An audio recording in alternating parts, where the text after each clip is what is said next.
So that was what I was thinking could happen. But I also thought about the idea, and a lot of people been talking about it, what if Frieza comes in, because that actually meshes with the story more so of how it all started with Frieza, the Saiyans, the Heaters, the extinction of the Granola's people, yada yada yada. What do you think of Frieza coming in?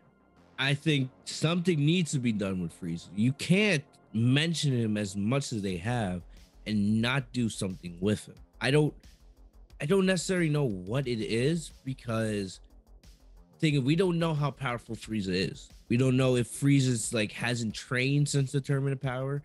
We know that when he does train with his potential, he could get really strong really quickly. Right. But or maybe you have Frieza come in and showcase some new power, and then that kind of, I don't know, maybe scares Goku and Vegeta a little bit. Realize like, oh my gosh, he's catching up to us. He's staying with us.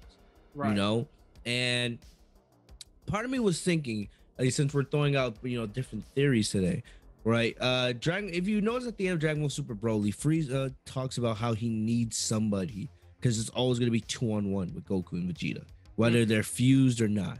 It's going against two super powerful Saiyans against one, and he talks about how he wants Broly to be that third, but I don't think Broly would ever team up with Frieza. I could definitely see Broly teaming up with Goku and Vegeta one day. It probably will happen. Maybe not in this arc, but I'm willing to bet in the future Goku, Vegeta, and Broly will team up. Right. I'm thinking maybe something that happens is because I keep thinking, what is this? There has to be a condition for Elec making either himself or Gas the strongest in the universe. Granola's condition, we don't know it. He had to give up, his lifespan. And even though I do think Granola will survive this arc, and I do think, knowing Dragon Ball, Granola will probably get his lifespan back somehow. That's the way, because it always is a happy ending, right? I'm just thinking maybe they do something like, okay, maybe they end up defeating Gas, Goku, Vegeta, and Granola somehow. UI, UE, they team up, who knows, right? Maybe they do something where Elec, survives, and maybe he goes to Frieza. The enemy of my enemy is my friend, right? And Frieza and Elec somehow team up, and that could be the next arc. Something's gonna happen here.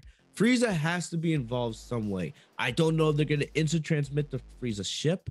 I don't know if Frieza's gonna end up on planet Vampa. I mean, not planet Vampa, planet Cereal. I don't know if they're gonna wait till the very end of this arc for Frieza, but if he doesn't get involved, it's gonna hurt the arc. Just like we're talking about how it would be a negative thing for Broly to end up killing Gas. It would be a negative, in my opinion, if Frieza doesn't show up somehow. I'm not saying Frieza needs to have a major role, Right. but you can't mention him as much as they have in the story and not have him. I understand that they shifted the focus because at first they thought they made it seem like, oh, it was the Frieza army that was taking out Planet Cereal, but you learned that it was actually the Heater clan that coordinated and did everything, as little snakes. So, but you have to have Frieza show up somehow, like how Frieza was aware in the Moral Saga about Moral and he chose not to be involved, right? Frieza has this directly involves Frieza. So you cannot have the so-called Emperor of the Universe not have anything to do with this when he's been directly involved the entire time.